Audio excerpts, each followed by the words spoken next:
Your flight is canceled, Sarah. You're not going anywhere. Sarah Bennett stood frozen in the hotel lobby, her small suitcase still in her hand, as she stared at her husband's face on the phone screen. Daniel's voice was calm, almost bored, like he was talking about the weather instead of her life. Daniel, my father is dying.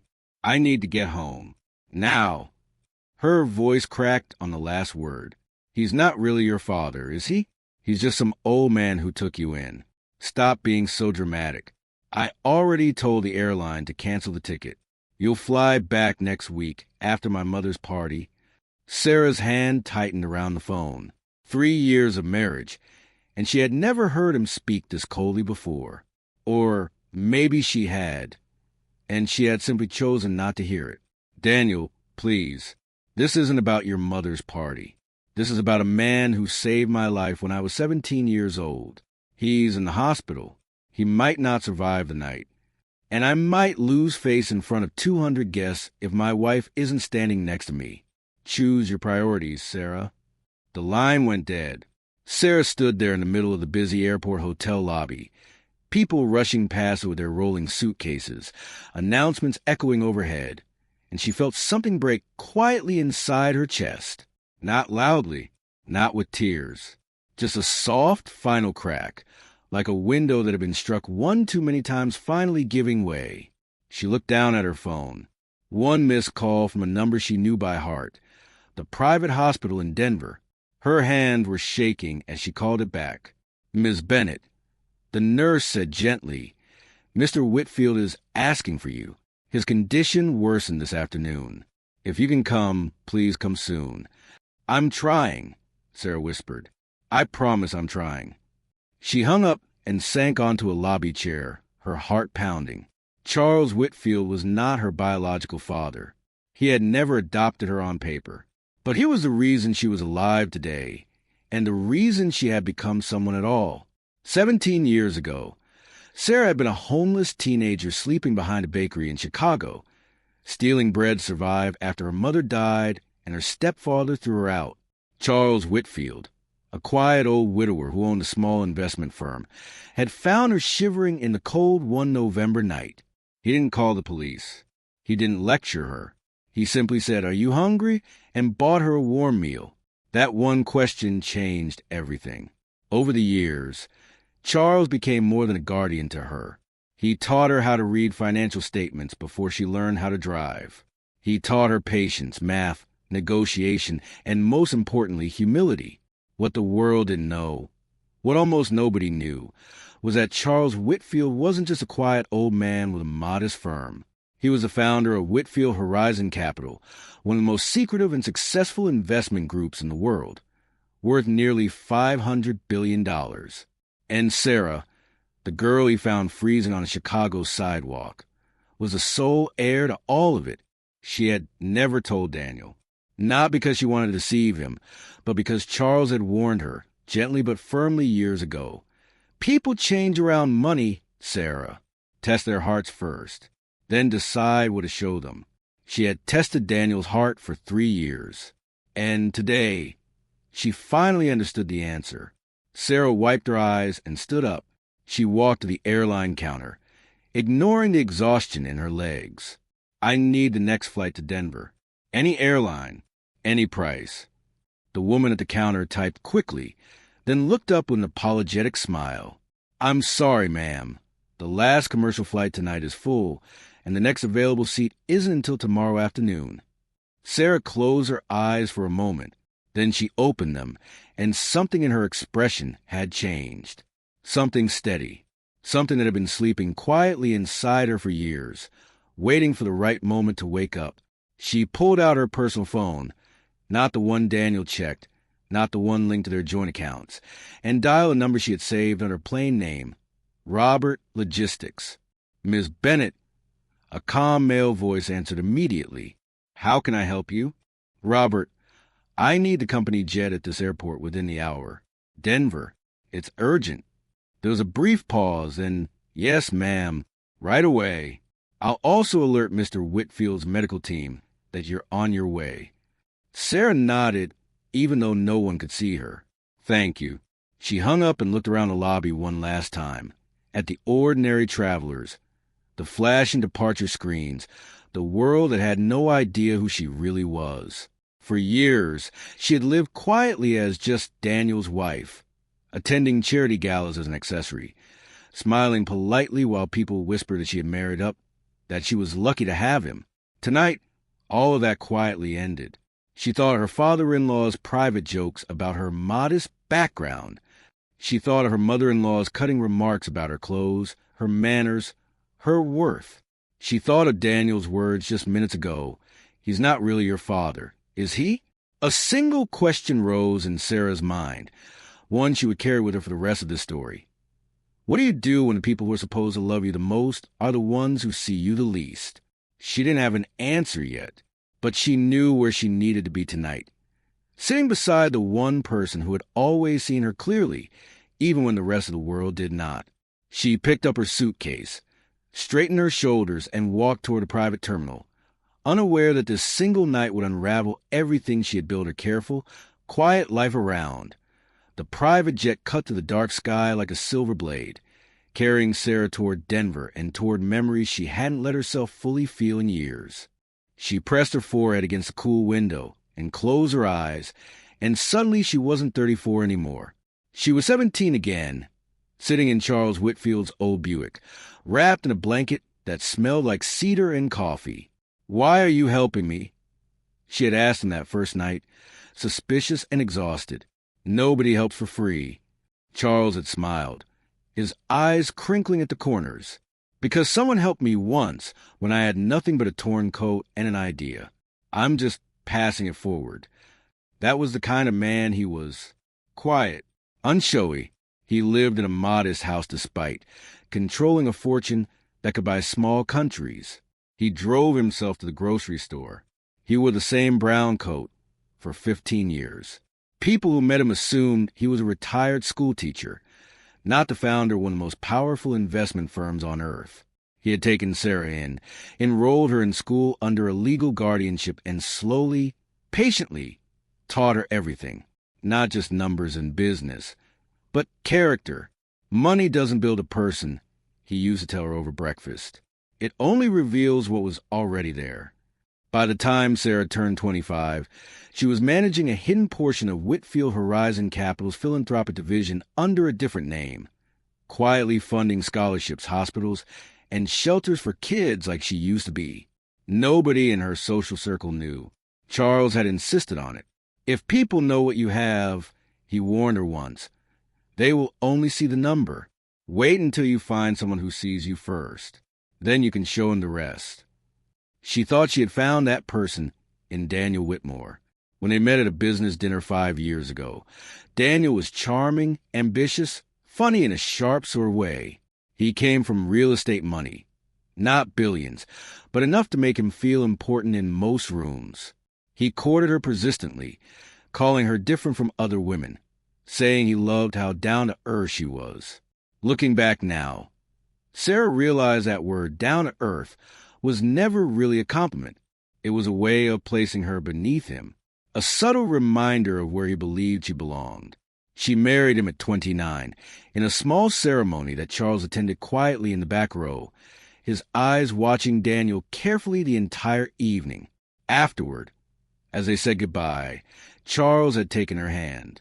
"He's a good talker," Charles said gently, "but watch how he treats people who can do nothing for him. That's who he really is." Sarah hadn't understood what he meant back then. She understood it painfully well now. Over the years, Daniel's small comments had piled up like snow before an avalanche. Comments about her modest savings, jokes at dinner parties about how she had married well, his mother's not-so-subtle remarks about Sarah needing polish. And through it all, Sarah had stayed quiet, patient, testing, the way Charles had taught her, waiting to see if Daniel's heart would grow, or if it would stay exactly the same shape it always had been. Tonight, in a cold hotel lobby with her father figure fighting for his life, she finally had her answer. The jet's engine hummed steadily beneath her. Robert, her logistics coordinator, walked back to check on her. "Miss Bennett will land in Denver in 40 minutes. A car is waiting to take you straight to the hospital. Thank you, Robert. She paused. Has anyone from the Denver office reached the medical team? Yes, ma'am. Dr. Alvarez says Mr. Whitfield is stable for now, but weak. He's been asking for you every hour. Sarah's throat tightened. Tell him I'm coming. Tell him to wait for me. Robert nodded and disappeared toward the cockpit. Alone again, Sarah pulled a small velvet box from her purse, something she always carried but rarely opened. Inside was a faded photograph. A teenage girl in an oversized coat, standing next to an older man in front of a small brick building that would later become the very first Whitfield Horizon office. She remembered the day it was taken. Charles had turned to her and said, "One day, this will all be yours. Not because you were born into it, but because you earned the right to carry it forward." She had cried that day. She was crying now, too, quietly, as a plane sailed through the darkness. Her phone buzzed. A text from Daniel. "Don't embarrass me tomorrow by not showing up. My mother already told the guests you're dealing with a family issue. Fix your face before the party, whatever you're doing." Sarah stared at the message for a long moment. There was no anger in her chest anymore, only clarity, cold and sharp as winter air. She typed back a simple response. "I won't be at the party, Daniel. I'm with my father." 3 dots appeared, then disappeared. No further reply came. Sarah put the phone away and looked out at the black sky, dotted with stars, her heart aching but steady. Somewhere below her, a man who had given her everything was holding on, waiting for her. Somewhere behind her, a man who had taken everything from her, without even noticing was preparing for a party. She thought of Charles's old words. Wait until you find someone who sees you first. She realized, with a strange and painful calm, that she had been waiting for the wrong outcome all along. She hadn't been waiting to find out if Daniel would change. She had been waiting to finally admit that he never would. The jet began its descent toward Denver, city lights spreading below like scattered diamonds, and Sarah closed her eyes, whispering a silent promise to the man who had once saved her life. "I'm coming, Dad. Just hold on a little longer." The hospital hallway smelled like antiseptic and quiet fear.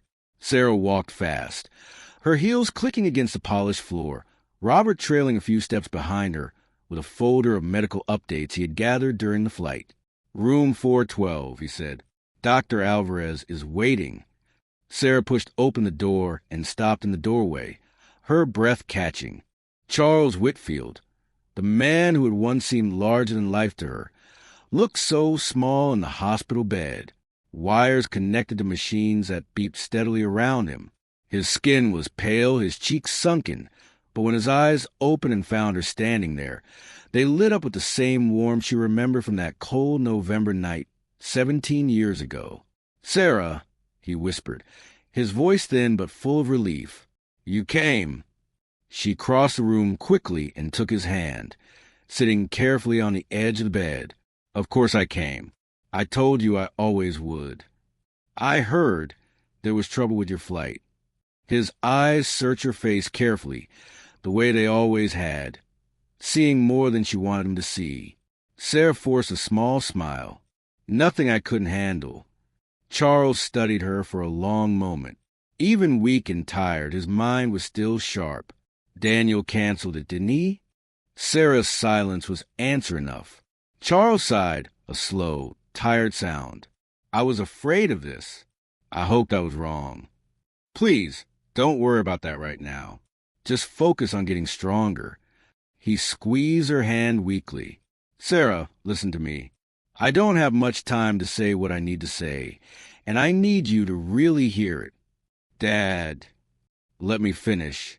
His voice, though frail, carried the same steady authority it always had. "When I found you on that street, you were nothing but bones and fear, but I saw something in you that I had never seen in anyone else, not even in my own children. God rest them. I saw fire, a refusal to give up, even when the whole world had already given up on you." Tears filled Sarah's eyes as she listened. "I built this company from nothing," Charles continued, And for years I searched for someone worthy enough to carry it forward. Not someone who wanted the money. Someone who understood what the money was for. That someone is you. Dad, please, you're going to be fine. Sarah, his eyes were suddenly sharp, urgent. I need to tell you something important, and I need you to listen carefully, because Daniel is about to find out everything, whether you're ready or not. Sarah's heart pounded. What do you mean? The board, Charles said slowly, voted last week, before I got sick, to publicly announce a change of ownership at Whitfield Horizon. There's a press conference scheduled for 3 days from now in New York. The whole world is going to learn that you are the sole heir and controlling owner of the company. $500 billion. Sarah, it's yours. It was always going to be yours. Sarah felt the room tilt slightly. Why didn't you tell me this earlier? Because I wanted to see if you would still choose the same life, the same values, even without needing the money to prove anything. He smiled weakly. You have, every single day. That's how I knew you were ready. The door opened quietly, and Dr. Alvarez stepped in, giving Sarah a small nod before checking the monitors. Ms. Bennett, the doctor said gently, his vitals are stabilizing. It was a serious scare, but he's a fighter. Relief flooded through Sarah's chest, but Charles wasn't finished. There's one more thing, he said, his voice dropping lower. The press conference will happen with or without you, because the board has already prepared everything. But how you walk into that room, as a frightened wife hiding a secret, or as a woman who finally steps into her full power, that choice is yours. Sarah wiped her eyes and took a steadying breath. What would you do if you were me? Charles smiled faintly, the ghost of the strong, patient man she had always known. I would ask myself one question, Sarah. Not what does Daniel deserve, but what do you deserve after all these years of shrinking yourself to fit into someone else's small idea of who you should be? Sarah sat quietly with that question for a long moment, the machines beeping steadily around them, the city lights glowing faintly through the window. She thought of Daniel's voice on the phone. He's not really your father, is he? She thought of years of quiet comments, subtle put-downs, being called down to earth as if it were an insult. She thought of every charity gala where she had smiled politely while people underestimated her, never knowing that she alone had the power to fund the very causes they were pretending to care about. I'm done hiding, she said finally, her voice steady. I'm done being small so that other people can feel big. Charles's eyes shone with pride and exhaustion. That's my girl. Rest now, Sarah said softly, brushing his hair back gently. I'll be right here. As Charles drifted into a peaceful sleep, Sarah sat beside him in the quiet hospital room, staring out at the city lights, feeling something powerful settling into her chest. Not anger exactly, but resolve, clean and clear as glass. Somewhere back in that other city, Daniel was probably rehearsing his toast for tomorrow's party, completely unaware that in 3 days, the entire world, including him, was about to discover exactly who his wife really was. And for the first time in years, Sarah wasn't afraid of that moment. She was ready for it. 3 days passed in the blur of hospital visits, quiet phone calls with the Whitfield Horizon board, and careful preparation for what was coming. Charles grew stronger each day, color returning to his cheeks, strength slowly returning to his voice, though the doctors insisted he stay in Denver a while longer to recover fully. Sarah barely slept. Between managing the company's emergency logistics and sitting beside her father figure's hospital bed, she found herself rehearsing in her mind exactly what she would say when the truth finally came out. Daniel had called twice. Both times, Sarah let it go to voicemail. His texts had grown increasingly frustrated. Where are you? My mother is asking questions. This is embarrassing. Sarah, seriously, call me back. People are starting to talk. She hadn't responded to either message. Some things, she realized, didn't deserve an immediate answer anymore. On the morning of the press conference, Sarah stood in a hotel room in New York, staring at her reflection in the mirror. She wore a simple charcoal dress, elegant but understated, her hair pulled back neatly. She looked, for the first time in years, entirely like herself. Robert knocked gently on the door. "Miss Bennett, the car is ready. The press room downstairs is already filling up. Several major financial networks are here, along with representatives from 4 continents." Sarah nodded, taking a deep breath. "And Daniel?" Robert hesitated. "He and his family arrived 20 minutes ago. They were invited as guests of the company, though they don't yet know the announcement concerns you directly." Sarah closed her eyes for a moment, steadying herself. "Good. Let's go." The ballroom of the hotel had been transformed into a press conference hall. Rows of chairs filled with journalists, cameras set up along the back wall, microphones humming softly with anticipation. At the front, near a table reserved for company executives, Sarah spotted Daniel sitting beside his parents, looking mildly bored, glancing at his watch. As Sarah walked into the side entrance, escorted quietly by 2 board members, a low murmur rippled through the crowd. Whispers, confused glances. Daniel's head turned, and for a brief moment, their eyes met across the room. His confusion was almost comical. Then his mother leaned over and whispered something in his ear, and Sarah watched his expression shift from confusion to disbelief. The chairman of Whitfield Horizon Capital, an older gentleman named Mr. Corbett, stepped up to the podium and cleared his throat. "Thank you all for joining us today," he began. "For over 3 decades, Whitfield Horizon Capital has operated with deep respect for privacy, discretion, and long-term vision.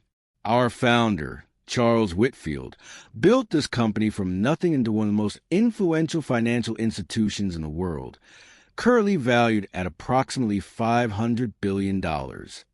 A ripple of murmurs spread through the room. "Due to health considerations," Mr. Corbett continued, "Mr. Whitfield has decided, with the full support of the board, to formally transfer controlling ownership of the company to his chosen successor, someone he has personally trained and trusted for over 15 years. He paused, glancing toward Sarah with a small, respectful nod. "It is my honor to introduce the new majority owner and chairwoman of Whitfield Horizon Capital, Sarah Bennett." The room erupted into a wave of gasps, camera flashes, and hurried whispers. Sarah stepped up to the podium, her heart pounding but her hand steady. She found Daniel's face in the crowd. He had gone completely pale, his mouth slightly open, staring at her as if seeing a stranger for the first time. "Thank you," Sarah said calmly into the microphone, her voice carrying clearly through the room. 15 years ago, I was a homeless teenager sleeping behind a bakery in Chicago. A quiet man named Charles Whitfield found me, fed me, and gave me a chance nobody else would. He taught me that true wealth isn't about what you display to the world. It's about what you're willing to give back to it, quietly, patiently, without needing applause. She paused, looking directly toward the cameras. "Today, I'm stepping forward publicly for the first time, not because I want recognition, but because I believe it's time to be honest with the world and with the people closest to me." Her eyes flicked briefly to Daniel, whose face had turned an ashen shade of gray. "For years, I chose to keep my identity quiet, to test the people around me, to understand who truly value me, and who only valued what I could offer them. I learned a great deal from that experience. Some of it was painful. All of it was necessary." A reporter near the front raised her hand. "Ms. Bennett, can you tell us, does your husband, Daniel Whitmore, know about this transfer of ownership?" The room went silent, cameras zooming toward Daniel's frozen expression. Sarah took a slow breath.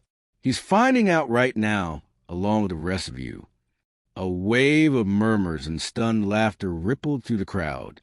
Daniel stood up abruptly, his chair scraping loudly against the floor, his face flushed with a mixture of shock and humiliation. His mother grabbed his arm, whispering urgently, but he shook her off, staring at Sarah with wide, disbelieving eyes. Sarah met his gaze steadily, calmly, without anger, without triumph, just quiet, unwavering clarity. To answer the earlier question more directly, she said, turning back to the cameras, I built a life of purpose long before I had a title to prove it. And I've learned something important through all of this that I'd like to leave you with today. She paused, letting the silence settle over the room. Here's a question worth asking yourselves. How would you treat the people around you if you knew that their true worth had nothing to do with money at all, but everything to do with the strength of their character? The room fell completely silent, journalists pausing mid-scribble, cameras frozen on her face. Sarah stepped back from the podium, allowing Mr. Corbett to continue with the formal details of the transition, while somewhere in the crowd, Daniel Whitmore stood frozen, finally understanding, far too late, exactly who his wife had always been. The press conference ended in chaos of a different kind. Reporters shouting questions, photographers pushing forward, board members ushering Sarah toward a private exit. But before she could leave, Daniel caught up to her in the narrow hallway just outside the ballroom, his face flushed with anger and disbelief. Sarah, what is this? What kind of sick joke are you playing? Sarah turned to face him calmly. It's not a joke, Daniel. It's the truth, the one I've been living quietly for years. $500 billion? His voice cracked with disbelief. You let everyone think you were just what, Daniel? Sarah's voice remained steady, but there was an edge to it now. Just modest? Just down to earth? Just lucky to have married you. Daniel's jaw tightened. This isn't fair. You lied to me for years. I didn't lie, Sarah said quietly. I simply didn't offer information to someone who never once asked to truly know me. You were never curious about who I really was, Daniel. You were only ever curious about how I could benefit your image. His mother, Eleanor, appeared behind him, her face pale with the calculating panic of someone recalculating everything she thought she understood. Sarah, dear, surely we can discuss this like family. Family, Sarah repeated softly. Eleanor, in 3 years, you never once asked me about my childhood. You never asked where I came from, what I had survived, what I valued. You only ever commented on my clothes, my manners, my modest background. Do you remember what you called me at your Christmas party 2 years ago? Eleanor's face flushed. You called me the charity case Daniel decided to marry, in front of 30 guests. Sarah's voice remained calm, but firm. I remember every word. Daniel stepped closer, his voice lowering. Sarah, please. We can fix this. I love you. Whatever happened between us, we can work through it. Just don't do anything rash. Sarah studied his face for a long moment. The same handsome face she'd fallen for 5 years ago, now twisted with fear, not for her, but for what he stood, Tolos. Daniel, 3 days ago, my father figure was dying in a hospital bed, and you canceled my flight home because it might inconvenience your mother's party. That wasn't a mistake. That was who you've always been, finally showing itself clearly. I didn't know he was dying. You never told me how serious it was. I told you he was dying, Daniel. Those were my exact words. You told me to fix my priorities. Daniel had no response to that. His mouth opened, then closed again. I'm filing for divorce, Sarah continued, her voice quiet but final. My lawyers will contact yours by the end of the week. Sarah, wait. Daniel reached for her arm, but Sarah stepped back calmly. Don't, she said simply. You had 3 years to choose kindness over convenience, curiosity over comfort. You chose the same thing every single time. Robert appeared at the end of the hallway. Miss Bennett, the car is ready whenever you are. Sarah nodded and turned to leave, but Daniel's voice rose behind her, tinged now with real desperation. Sarah, please. This isn't just about money. I do care about you. Sarah paused and turned back one final time. I believe you care about the version of me you thought I was: quiet, grateful, easy to overlook. But you never once cared enough to wonder who I really might be underneath all of that. That's the difference, Daniel. And it's a difference that matters more than any number in a bank account. She walked away, her heels clicking steadily against a marble floor, leaving Daniel and Eleanor standing frozen in the hallway, surrounded by the quiet buzz of reporters just beyond the doors. In the car, Sarah finally allowed herself to exhale, her hands trembling slightly as the adrenaline slowly faded. Robert glanced at her gently through the rear-view mirror. "Are you all right, Miss Bennett?" Sarah looked out the window at the city passing by, glowing under the afternoon sun. "I think, for the first time in years, I actually am." Her phone buzzed. A message from the hospital in Denver. "Mr. Whitfield is asking how the press conference went. He says to tell you he's very proud." Sarah smiled through tears that finally, quietly, began to fall. Not from sadness, but from relief, from years of carefully built walls finally coming down in the right way, at the right time. She typed back, "Tell him I finally understand what he meant all those years ago. Tell him I'm coming back to see him tonight." As the car merged onto the highway, Sarah leaned her head back against the seat, closing her eyes, replaying Charles's words from that hospital room 3 nights earlier. "What do you deserve after all these years of shrinking yourself to fit into someone else's small idea of who you should be?" She finally had her answer, clear and unshakable. She deserved everything she had built, quietly and patiently, brick by brick, without ever needing anyone else's permission to become exactly who she was always meant to be. The weeks following the press conference moved quickly, though to Sarah, each day felt like slowly shedding a heavy coat she had worn for far too long. The divorce proceedings were swift. Daniel's lawyers attempted, briefly, to argue for a larger settlement, citing emotional damages from the public nature of the announcement. Sarah's legal team, calm and unshaken, simply produced years of text messages, financial records, and witness statements from household staff detailing years of dismissive behavior, controlling comments, and public humiliation. Daniel dropped the case within 2 weeks. What surprised Sarah more than the swift legal resolution was watching, almost from a distance, how quickly Daniel's world began to unravel, without her quiet, unseen support. She hadn't realized, until her lawyers reviewed old financial records, just how much of Daniel's real estate success over the past 3 years had quietly depended on introductions and investment opportunities that had come indirectly through connections tied to Whitfield Horizon's network. Sarah had never used her influence directly to help him.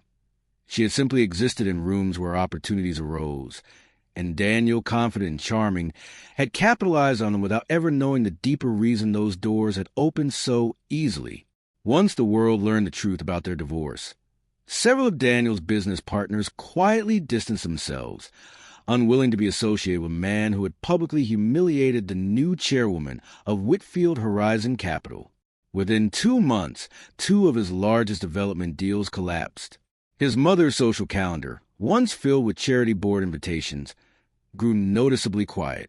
Sarah felt no satisfaction in watching this unfold. If anything, she felt a strange, hollow sadness, not for losing Daniel, but for the version of their marriage she had once hoped might have been real. She poured her energy instead into something that felt far more meaningful, formally stepping into her role at Whitfield Horizon Capital. Charles, recovering steadily in Denver, insisted on staying involved as an advisor, though he made it clear the company was now truly hers to lead. Together, they announced a major new initiative, the Whitfield Bridge Foundation, a program specifically designed to fund shelters, education, and mentorship opportunities for homeless youth across the country, modeled after the exact kind of support Charles had once given Sarah. "You're not just giving them money," Charles told her one afternoon, sitting in his favorite chair by the window, stronger now, color back in his cheeks. "You're giving them what I gave you, a chance to believe someone sees them." Sarah smiled, sitting across from him with a cup of tea. "That's exactly the point, Dad." Word of the foundation spread quickly, and Sarah found herself, almost unexpectedly, becoming a public figure, not for her wealth, but for her story. Interviews poured in, requests for speeches at universities, business schools, and youth shelters across the country. She accepted only the ones that felt meaningful, always making time to visit the shelters personally, sitting with teenagers who reminded her painfully of who she once was. One evening, during a visit to a shelter in Chicago, the very city where Charles had once found her, Sarah sat across from a shy 16-year-old girl named Mia, who stared at her with wide, cautious eyes. "Is it true," Mia asked quietly, "that you used to sleep on the streets just like us?" Sarah nodded gently. "Every word of it is true." "Then how did you become this?" Mia gestured vaguely, clearly overwhelmed by the idea of Sarah's story. Sarah smiled softly, remembering Charles's exact words from all those years ago. "Someone asked me a very simple question once. He asked if I was hungry. That was it. That's how it started. Not with money, with someone finally seeing me as a person worth helping." Mia's eyes filled with tears. "Nobody's ever asked me that." Sarah reached across the table and gently took her hand. "I'm asking you now. Are you hungry?" Mia nodded, crying quietly, and Sarah felt her own eyes fill with tears as she called over one of the shelter staff to bring a warm meal, exactly the way Charles once had for her. That evening, as she left the shelter, Sarah paused outside on the sidewalk, looking up at the same gray Chicago sky she remembered from her childhood, feeling the weight of everything that had happened over the past few months settle quietly into place. She thought of Daniel, somewhere across the city, likely still trying to rebuild his crumbling reputation.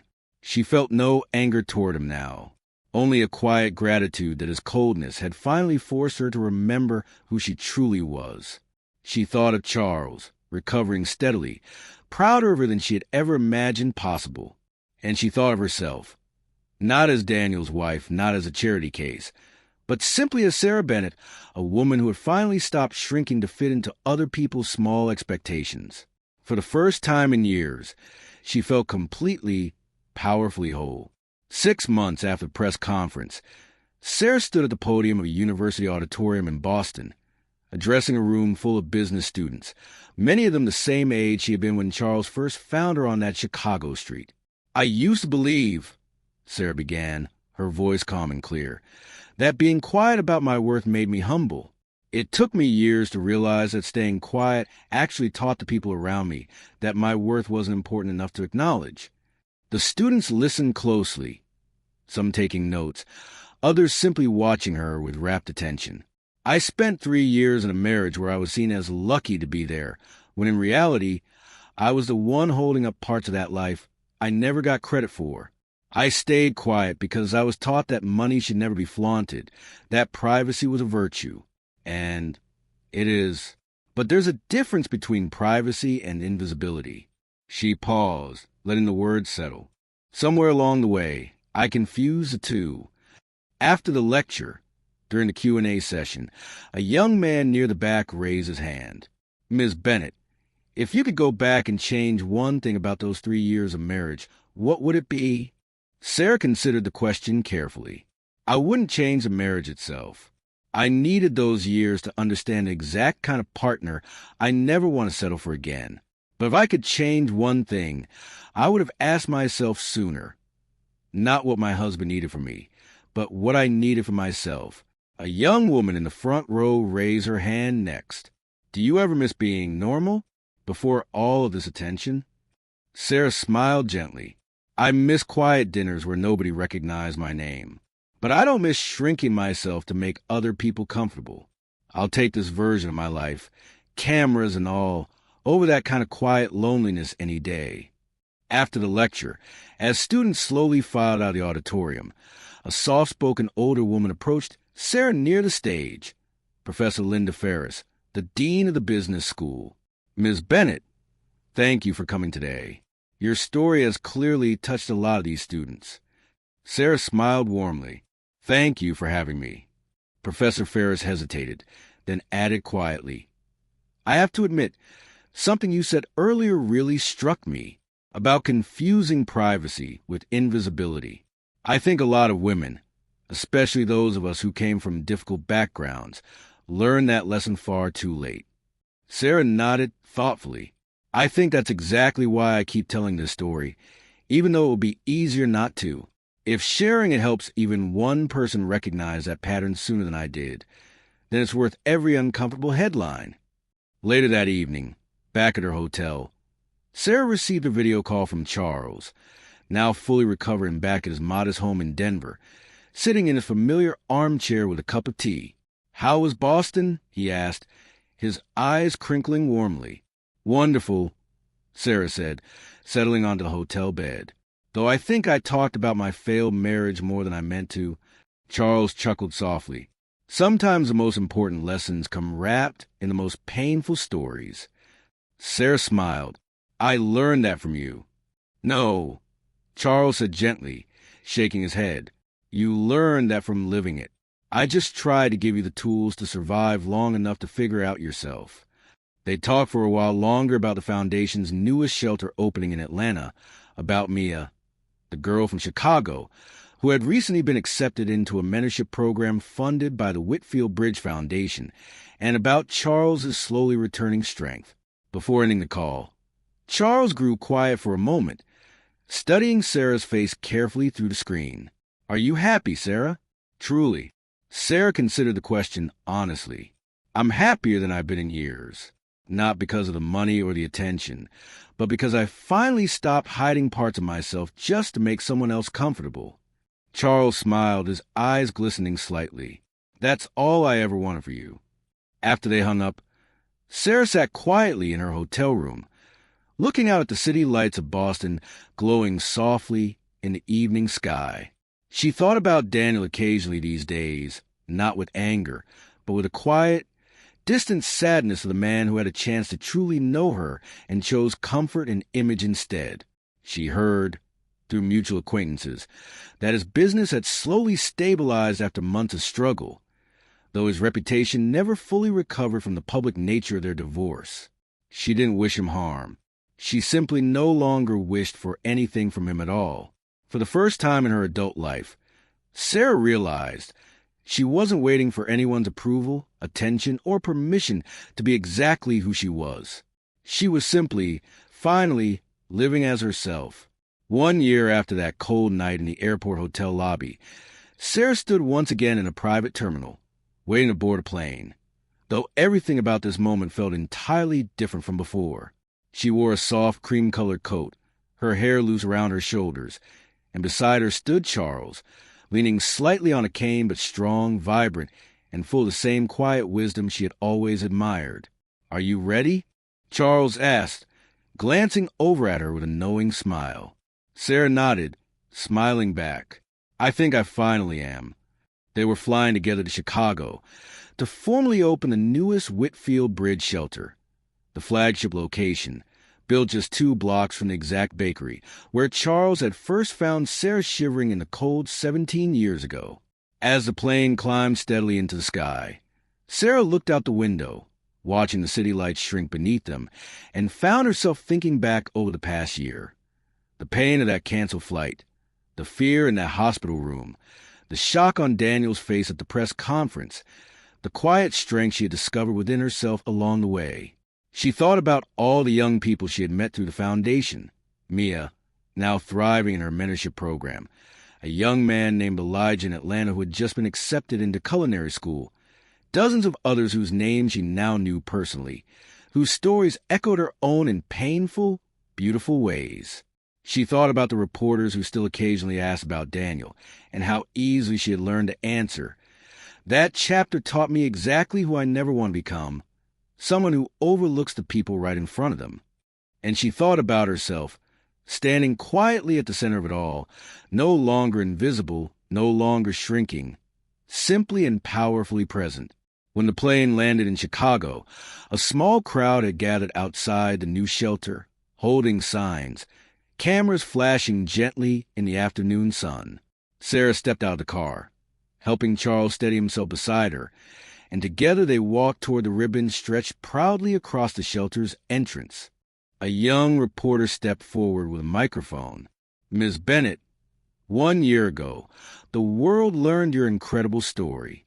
If you'd say one thing to someone out there today who feels overlooked, unseen, or underestimated, what would it be? Sarah paused, glancing first at Charles, whose eyes shone with quiet pride, then turned back toward the camera, her voice calm and steady. I would tell them this, she said softly. The people who truly deserve your love and loyalty are the ones who see your worth long before the world ever does. And if you find yourself constantly proving your value to someone who refuses to notice it, it might be time to ask yourself an honest question. Are you staying because you're loved or because you're simply used to being overlooked? The crowd fell quiet, moved by her words. Sarah smiled gently, reaching for the ceremonial scissors as Charles placed a steady, proud hand on her shoulder. This shelter, she continued, isn't just a building. It's a promise that no matter where you come from, no matter how invisible the world has made you feel, there is always a chance for someone to finally, truly see you. With that, Sarah cut the ribbon, and the crowd erupted into applause, cameras flashing brightly as sunlight spilled warmly across the entrance of the very neighborhood where her story had first begun. Later that evening, as the celebration quieted and the sun began to set behind Chicago's skyline, Sarah sat beside Charles on a small bench outside the shelter, watching children play safely in the newly built courtyard. You did it, Charles said softly, his voice thick with emotion. You really did it. Sarah smiled, resting her head gently on his shoulder. We did it, Dad. Together. They sat quietly for a long moment, watching the sunset paint the sky in soft shades of orange and gold, the same colors Sarah remembered from all those years ago, when a stranger's simple question, "Are you hungry?" had changed the entire course of her life. She thought about how far she'd come, from a frightened teenager sleeping in the cold, to a woman who had finally learned to stand fully, proudly, and unapologetically in her own worth. She thought about Daniel, and how strange it felt now to realize she no longer thought of him with pain, only distant gratitude for the lesson his coldness had taught her. And she thought about the countless young people, just like her, still waiting somewhere out there for someone to finally, truly see them. As the last light of evening faded gently over the city, Sarah made a quiet promise to herself, one she intended to keep for the rest of her life. She would never again allow herself, or anyone she could help, to remain invisible, not when she now had both the power and the heart to make sure that no one ever had to feel unseen again,